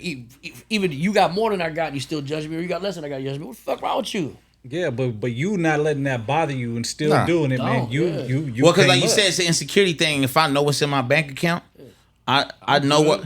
I know when I come home, nigga, them gates open. You feel me? Automatically. You feel me? So like, it's just certain people are just living in a certain type of time where people are just like, man, you gotta look a certain way to have it, or and like I said, respect to anybody who's getting it that way, but. I've been through that. I've had 100,000, blew it, looked the part, and then people thought I was up. You know, when I first got the first check and we was buying all these clothes and jewelry and all this shit, people were like, damn, Gas, you really been coming up. Not even knowing I was about to hit like 0 on the bank account already. You feel me? Like little things like little things like that. Like I don't think people realize that shit. I got hella partners that work for the fucking construction union. Nigga come home looking bummy as fuck, but fat crib. Right. Nigga dope whips. Vacations every couple months. Well, look at Jeff Bezos and all them. They don't wear jewelry and shit. They're not flashy. You know what I mean? Warren Buffett. You know what I mean? Like you don't see them fools. I think they said Bill Gates shop in the clearance section. Yeah. Bill Gates. They said he was still drive the same whip he had like in 1985 or something like that. Like. I mean, it ain't a show for them. If you got money, you don't need to show it. They ain't from no hood background either. You notice the 99% of us that come from a hood background, a house and a car is a big deal. You mentioned it. That's a big deal. It is. Especially to be happy in the motherfuckers, with the motherfuckers. Like, oh man, thank God. And I see motherfuckers, like I see homies and shit that post like their houses and shit. They got their first keys, and it might not even be. It might just be a rental. But I'll be proud of them motherfuckers. Like, hell yeah, do that shit, man. You got your, you got your first house. You buy, man. Buy you one if you Especially can. where you come from. Like I was living on friends' couches. Me too. I was that person that I had to wake up earlier before everybody else, so I wouldn't be a burden. Yeah. You feel me? I used to fold my covers, my nigga. You feel me? Yep. Be up before everybody else, get out the way. Yep. You know, I come from that. So yeah, even if it was a small ass apartment, if you telling me I could lay up here all day if I wanted to, bro. Hey, bro, I brought my first house with a credit card. Period. My little brother called me. That's major. My little brother. Show me how to do that. Let me show you this recipe real quick. My little brother called me. He said, I bought a house. I'm like, no, you didn't. You work at Walmart. He goes, yeah, but I've been hustling all these years. My credit's A1. I'm like, you bought a house? Hold on. Hey, baby, apply for house loan. She got a great job. I just get this little money. But anyway, she applied. Oh, my God, a couple $100,000. I'm like, cool. Buy, motherfucker, boom, look for a house. They want $5,700 down. The house is $179,000. I got this credit card in my wallet. I got 10 grand on it. I was going to do a little small business or something with it. Not sure yet. Slid that bitch, hand on $5,700, bought a house. Sold that motherfucker 3 years later, made $86,000, bought another one. What? Yeah. You got to get, if you can get Damn, in the game, nigga, the market was good, bro. Yeah. Said $5,700. Damn. Yeah, that was cheap, boy. I mean, you know what I'm saying? They That's want 57,000 now. Yeah. I mean, That's this was tight, bro. 12 years ago or something, but Nah, you know what for I mean? sure. I bought a house with a credit card, sold it, made 86 grand. Yeah, bro. That's And game like, right that's there. what's up with a signature. I'm like, ooh, shit. Yeah, just it's just about them generational fucking wealth, bro. Yeah. Passing that shit And that's down. what, now I'm sharing that knowledge with the kids, and like I said, you're always schooling your kids, like you say, always trying to teach them what you didn't know or wasn't taught, the goods, the bads, the do's, the don'ts. And I get off on it. I love it. My kids love it. I'm the fun dad at school. The whole school, every time I'm at the school, Hell yeah. Yeah, and you know where we come from, bro. We just want to just do this shit the right way. Yeah. You know, we came down. You know, it ain't no secret where we come from. You know, we was fucking scamming motherfuckers. You feel me? Motherfuckers was getting God. You know, you I'm grew not up in the gonna hood. start. You know, niggas getting all of that. You know what I mean? So when you do this shit, like I remember my first distro check. I think it was like $200, $300. But when I saw $200-$300 off of something legit. Nigga, I was rapping at the studio. I was having hella fun. I'm like, oh yeah, there's motion. Right. You know, and you know, slow motion is better than the motion. You feel me? Better than no motion. And people Like, don't that's realize just what it is. When you climb into music in the beginning, especially 15 years ago or prior, it's a fucking investment that you probably not gonna see nothing back on no time soon unless something take. Yep. It's costing money to make music. Costing money. Yeah. Hell yeah. So a lot of people quit. That were good. Yeah, you ain't lying. You feel me? Yeah. Don't quit though. You Don't feel me? quit. You don't never know. You might be so close. Right, and that's part of longevity, right? Is always going after it, man. You know, you never know when you gonna hit that 10 mil. Never fucking you know what I know, mean? man. Like, yeah. And like we was talking about, like not really pocket checking, because I think now when people do music and they do this rap shit, they feel like they got to be a millionaire. Yeah. Right, but you got doctors and you got people that go to school for 10 years just to make $250 a year, Right. 300,000. Right. If you could be a rapper and still bring in doctor money, you good. Drop a quarter mil ticket or something. You could be a rapper bringing in 100,000, you still straight. Doing great. Right. For sure. You feel me? You ain't got to be a millionaire. You You don't need a $100,000 motherfuckers check. don't touch a million, think they failed and shit. Yeah, like this a business, bro, and there's tiers to everything. You know what I mean? So like, nah, for sure. Yeah, man. So hold on, let me just pipe this in though, since we talking million. When you got your first million, let's just say on YouTube, how'd that hit you? Now you know you had 1 million views on YouTube. You're like shit, because that's something standard of somebody's fucking with you. You know what I'm saying? Yeah. What that feel like? I'm just wondering. Shit. It felt like that wasn't fast enough. Wasn't fast enough. Nah, it wasn't. And then it don't equate to the check people think neither, right? Nah, You know what not I mean? at all, not at all. Yeah. But what it does, especially in today's time, it creates leverage. Yeah, You know, fucking A. yeah, it creates leverage in Yeah. a sense of like, okay, and social media, I don't take it too serious, but I do know what it is, and I don't look past that. Right? It's like when when we got the fucking blue checks, we didn't pay for those. We got those legitly. People recognized that we were a certain platform or entity, like, boom. and they shot us one, and then to the next person, like, oh shit, this dude got a blue bam. check. So now when you out here charging for features or when you're doing certain things, Certified. And that's really not the way. The real way is to be like looking at people's numbers, because numbers don't lie, Right, that's just what it is. They don't, you know. It might not equivalent to, like you said, it might not be equivalent to the money that you get in on the back end. But if I want to do a song with you, and I know you did a couple million on YouTube on your own, you gotta I know it's gonna beat my 5,000 views, my 10,000 views, so it still makes sense. But it creates that type of leverage. You know, I still get that now. It'd be hella funny because people will be like, hey man, you doing story promos? Send me a screenshot. Let me see how many people watch your story. And I respect it though, right? Because you might see somebody that got 150,000 and the algorithm ain't adding up. You know what I mean? I ain't gonna cash out on no story promo of you and your shit. The ratio don't match. You know what I mean? So yeah, I mean, I definitely feel that. More than anything, man, like when I see people like yourselves doing this platform shit though, man, I think it's dope. One thing that I will say is, like, I've seen plenty of people do podcasts and create platforms over time, and then they end up like switching on the people. I've seen you guys do your podcast for some time. It looks like you guys been fucking rocking with all the up and coming people. It ain't even just established artists that I've seen on y'all platform, man. So from my point of view, and I'm sure from everybody that's watching, bro, platforms like this are respected because I think I think a lot of people get established. And then, you know, that's the reason we go to the next podcast, because the established people start acting funny. You know what I mean? And there's a lot of platforms right now, and I won't even say no names, but there's a lot of platforms like that were like, that I was fucking with. I used to like what they stood for. Not even just podcasts, just platforms, you know, Instagram pages and shit. You know, I used to like what they stood for. They was putting on for the people. And at some point, the money came in, and they're like, all right, well, we're going to do this and that too. And they bubbling different. And, you know, and I'm just like, nah, don't post me on that. You feel me? I ain't, you know, I like to make sure that we fucking with people that pushing the same message as us, bro. And that just go back to what bro said. You know, anybody wondering, like, Gas, how'd you do it 10 plus years and still gaining relevancy? You gotta stay genuine, bro. So in our thing, really, we only have like one guideline, and we're just not here to poke and prod and fire controversy. We really it really is organic. We just want to chat. Y'all not looking for clickbait, huh?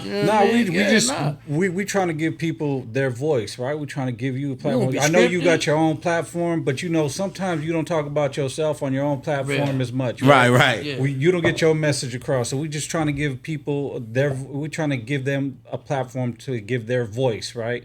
Especially if they want to talk about controversy, go ahead, talk about it. If you want to talk about your business, talk about your business, man. You know what I mean? But we also trying to bring a voice into Northern California, right? Because we don't have too many platforms. You know what I mean? There's only a handful. You know, LA got theirs, New York got theirs. You know what I mean? You got the Sway Show, and then you got Adam, but there's nothing like that really up here. You know what I mean? So it's like there's a few, you know what I mean? And shout out to Lil Blood, he got his and shit. And shout out my bro. You know he been doing his thing. But I mean, so we just trying to give a voice to our area, right? The Bay Area got it. You know what I mean? They've always had it. They've always been first with the lingo. They've always been first with the game. You know what I mean? But now we in the valley, right? So we trying to give shine to everybody and shit. And then we don't discriminate. You know what I mean? And we try to keep it G. You know what I'm saying? But at the same time, that's dope. That's dope. No paperwork, man. We don't fuck with motherfuckers that are on paperwork. You know what I mean? So is that where it came from? Yeah, if you out here in the streets, if you got paperwork on you bad. No matter what hood you from or what race you is. Yeah, right. So that's really, now it's got a double little meaning. We know you gotta have your paperwork with you if you inside, but out here. And like Vlad TV, like he gets hit a lot for like asking these questions of people falling for the okie doke, right? They fall for the banana in the tailpipe, you know what I mean? And then they incriminate themselves, you know what I mean? So it's not what we're trying to do. We're not trying to have nobody incriminate themselves. I mean, you know, it's a double whammy. I mean, Vlad TV can ask you all types of shit, but you answered it, my nigga. You answered it, you feel me? You ain't gonna be in the interrogation room and blame the police for you snitching. Right. You know what I mean? Why'd you ask me that? But at the same time, I don't want to be responsible for someone getting locked up. So if you say something incriminating, I'm going to cut it out. You know what I mean? And that's why we do That's respectable. Because I'm not going to be responsible for you incriminating yourself and then, you know, end up getting a subpoena or something like, what are you saying in your shit? Hold on, I ain't going to that shit. You're going to have to hold me in contempt of court. Yeah, that's crazy. That's kind of crazy how that works. It's like low-key like you taking care of niggas and shit. Before we started outside, we was just chatting for a minute. The only question I had that might be controversial, I asked you first, like, yes or no. You're like, nah. I'm like, perfect. That's where we at. Yeah. It wasn't even a controversial. It was wasn't even just whatever, you know what I mean? something personal. Yeah. You know what I'm saying? Oh yeah, when you ask me like where you live at and shit. Yeah, I'd for rather sure. not, but I knew I was gonna ask first, so that's just where our heads be at with this. Like, we're not here to let's line it up for when we can finally stab with that one on some other podcast. I'll be the same way on our podcast, man. You know what you comfortable with, what you don't want us to talk about. Some people be like, send me the questions. You can't be on my podcast, there, man. If you want questions, my nigga, you can't be on my shit. You send me the questions, and I'll see if I'm fucking with you then. Yeah. We chopping it up, like, you know what I mean, like I don't know you, I didn't know you before this, but I'm getting to know you, right? So we chopping up game just like, you know, like I would with the homies and shit. Yeah, you know what I mean? So that's what it's supposed to be, bro. For sure. And from here, this started a relationship, right? So now we know each other. We know we can fuck with each other. You more than welcome to come on anytime you want. Ain't you been on a few of them events that we be all going to and shit here and there? I thought I've been seeing you a couple before with Tigers Den and shit before with the Tigers Den bully show. Nah, yesterday was the first one. It was the first one that I did yesterday. I've seen you at some other functions before. Man, I'm everywhere, bro. You want to face that I nodded to before. I'm everywhere. You know what I'm saying? And see, I think that's what somebody told me that yesterday. Like, you performing? I'm like, nah. I thought you were gonna too. My brand's here. Yeah. So when I'm building up a brand, it's my clothing brand. I'm gonna come through, bro.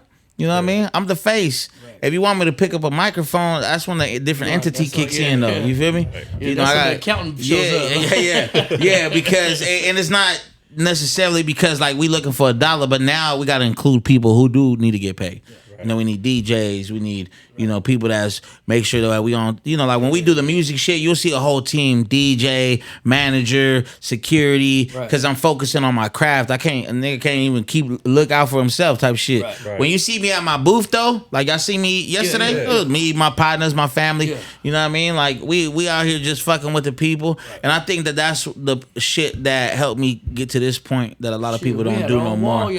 I just fucking came from the studio. Shout out Q made the beat. We were just at the studio before we came here, and there was a family that hit me up and like, hey, we see that you're selling merch. All right, I'm gonna actually post a clip later. We see that you're selling merch. My kids are big fans. Oh. I would like to invite you and your kids to my private studio session. Come see me. So I invited. It was like a family of 8, bro. That came through. They came through and fucking their kids were like, "Have y'all been to Q's studio? Motherfuckers in space shit." You let them show up today. Yeah, right now before I showed up here. Yeah. You know what I mean? Cool. So they were out there. They were like fucking tripping, and then like. The husband even has said like, man, when my wife told me that you invited us to the studio, I didn't believe her.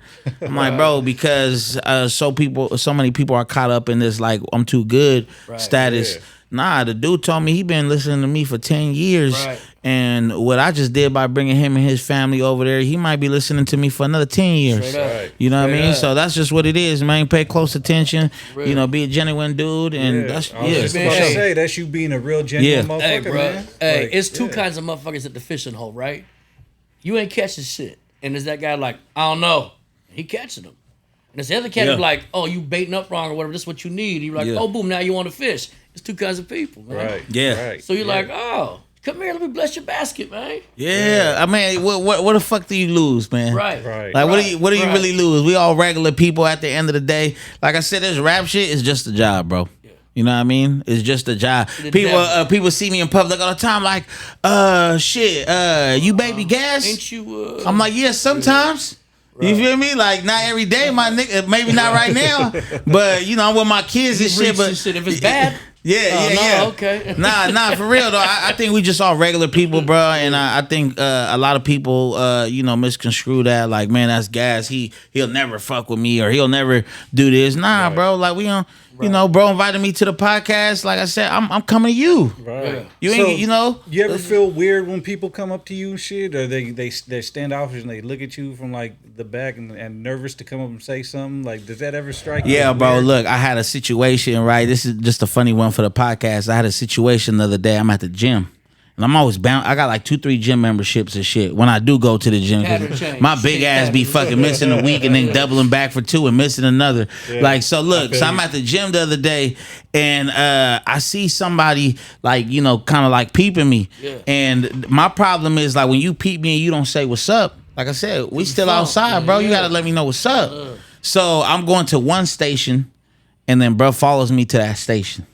And I'm just like, hold on, bro. Like, and then I'm looking at, bro, you know, where I'm at, I'm like, we not the same body type, my nigga. You shouldn't even be here. Right. You feel me? So I know something's up.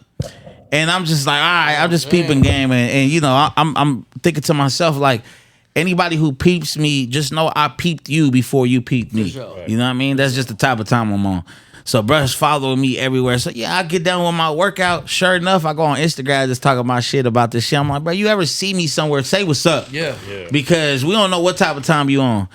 And then bro hits me up and he's like, that was me. You? He was like, that was me, bro. I'm an awkward ass nigga, bro. Yeah, I apologize and shit. You feel me? Yeah. We just don't know, bro. I tell everybody, I don't care if I'm with my kids or whatever, bro. Say what's up. Yeah. You feel me? Especially if I'm with my kids. That's the last time. Yeah. That's the last place you want to be staring at me if I got my little ones with me. So I ain't taking no chances. But don't you think some people think that might be bothering you with your kid? Like, oh, I don't want to go up and say what's up. That is true. But if you follow me, I've been pushing that message for years. Yeah. So there was a time back in like 2019. You feel me? I had just went through surgery, all the shit, right? I ended up back in the ER. So I'm in the ER, right? Re-wreck your leg shot or something? Nah. So listen, I end up on the surgery. Oh, I was on a boot. I did a video shoot and fell.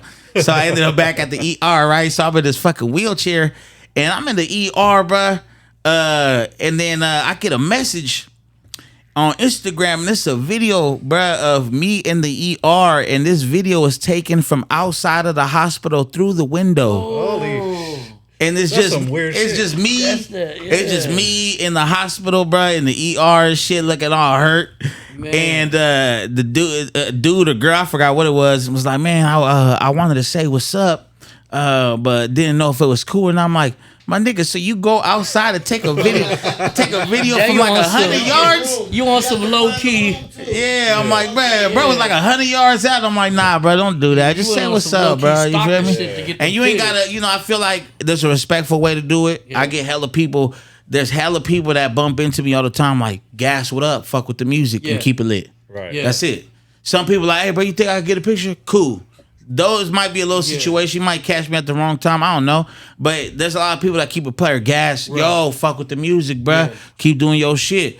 I was at Six Flags one time, nigga, in the urinal, bro.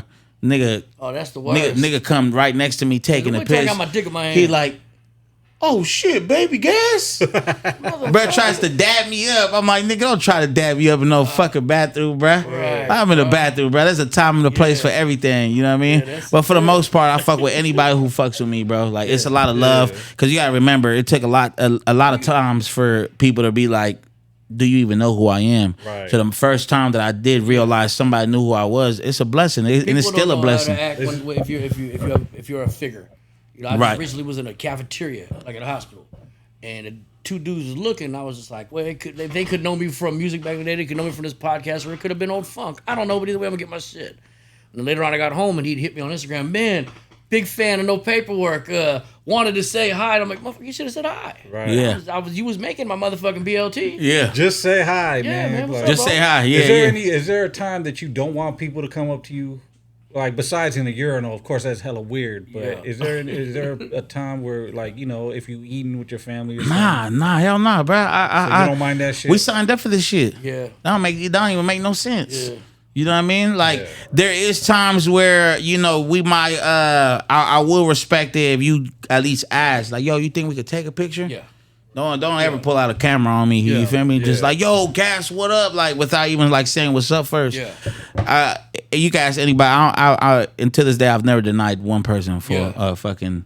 Yeah. The only time I do like keep it moving is where I get. Sometimes people don't get my name and they're like, you're that one dude. Are you Babyface? Nah, you're that one. Baby Bash? Like, nah. Right. I was like, nah, that ain't me. My wife be laughing and shit because sometimes people be like, hey, you that rapper from the Bay? I be like, nah. Because if you ain't a fan for real, if you don't know my name, you ain't a fan. You feel me? My son, my 8-year-old son, he played basketball. And he was on an all-star team, but on his team is one of the Sacramento Kings players, his daughter. Yeah. And it's a 7-footer now. Rice McGee, he's a tall motherfucker. So every fucking game, half the other teams always, can we get a picture? This fool be looking at me because I was looking like, well, good luck, man. He'll walk over and just coach the game then. Like, you know what I'm saying? Like with our coach, like tired of half these motherfuckers walking up to get this picture. Right. Nah, that's real. And you know, sometimes people want you, like we respect it when you like me. I respect it more when you treat a nigga like a regular human being. Yeah, right. You ain't got to do all that. You ain't got to go all crazy, bro. Yeah, you feel me? Yeah. Even like the kids, like I told the kids earlier today, like the parents was like, man, they're nervous. I'm like, man, we regular people. Yeah. Right. You know, you see me, I got my daughter with me, got my wife with me. We regular. You know what I mean? Right. We ain't better than nobody. You know, we ain't on top of nobody. You know, I ain't below you or on top of you. You feel me? I'm next to you. You feel me? That's just how we get down. E40 said that was that's his famous toast, man. I ain't above you. I ain't below you. I'm right beside you. Bottoms up. Right. You know what I mean? That I first heard that from E40 back in like 2000. And I was like, man, that's dope. And I see him doing it now to this day. You know what I mean? So it keeps him grounded and shit, right? Because you ain't above no one, you ain't below no one, you right beside somebody. Right. You know what I mean? I'd rather have you beside me. And you know that has been the hardest part of like maneuvering through the business world, where like people, you get a lot of people that always feel like they're above you, people that might try to downplay what you're doing. I remember I was in Monterey. Yeah, I was in Monterey. We do this Monterey car show every year.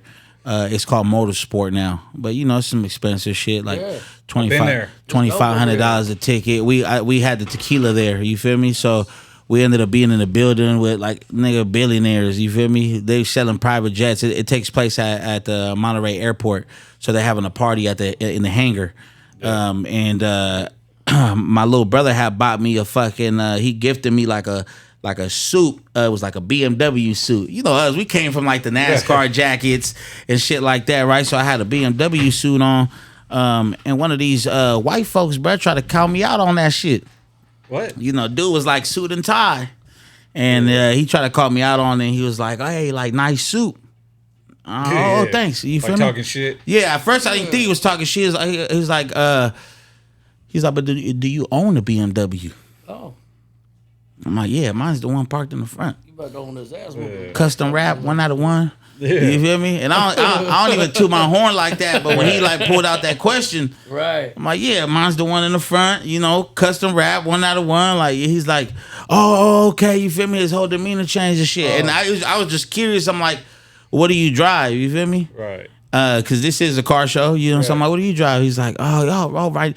Then he tells me this long ass story about his original car got fucked up and now he got a Toyota. But I'm like, I'm a Honda baby. Yeah. I don't give a fuck about if you drive your Toyota, but how you gonna try to shame somebody, you know, and ask if they got a BMW and you ain't got nothing better? Pocket checking, man. It's just what it is, bro. You gotta be, you know, secure with where you at. You know where you come from, know where you going, and that's all I could say, man. That's really all I got to say. That's all. That's it. You know, be genuine, dude. You know what I mean? Don't be out here fucking being no liar, my nigga, because it catches up to you. Yeah, that's one thing about me. I wake up with the truth, go to sleep with the truth. I ain't gotta hold a front for nobody. Well, you can sleep with yourself. That's I don't know how somebody's face can even fall asleep at night.